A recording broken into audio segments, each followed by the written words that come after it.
At the will reading, my parents gave my sister 80 crore rupees and told me to go earn my own. Then Grandpa's lawyer stood up and read a secret he kept just for me. My mom started screaming. I've always been the invisible child. While my sister Jessica got classical dance lessons, private tutors, and family vacations documented across 3 albums, I got hand-me-downs. And maybe next year, when Jessica graduated high school, they threw a grand function with 200 guests.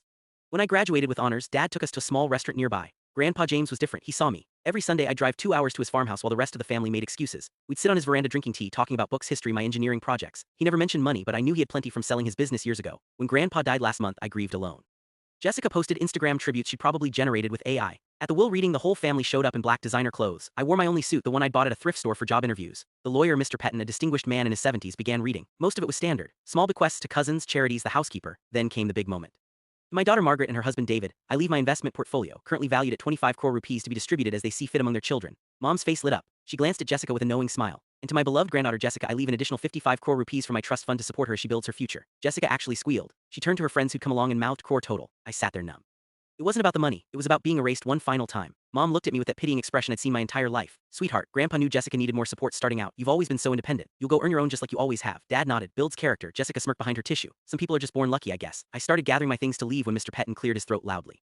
Actually, there's a separate document. An edition made 6 months ago that Mr. James insisted I read only after the primary will. He pulled out a sealed envelope. He was very specific about the timing. The room went quiet. Mr. Petton opened the envelope and read, to my grandson Marcus, who spent every Sunday with me not out of obligation but out of love, who listened to my stories, who helped me fix the fence and never asked for anything in return, I leave the following.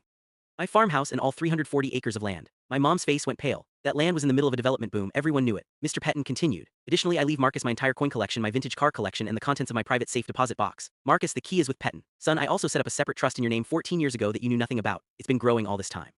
The current value is 390 crore rupees. I couldn't breathe. 390 crore rupees. Finally, Mr. Petton's voice grew softer. Marcus, I left you a letter. He handed me an envelope. Inside, Grandpa's handwriting. Marcus, you earned every penny by being the only one who saw me as a person, not a bank account. Your mother will scream. Let her. You owe them nothing. Build something beautiful. Love, Grandpa. Mom erupted. This is fraud. He was senile.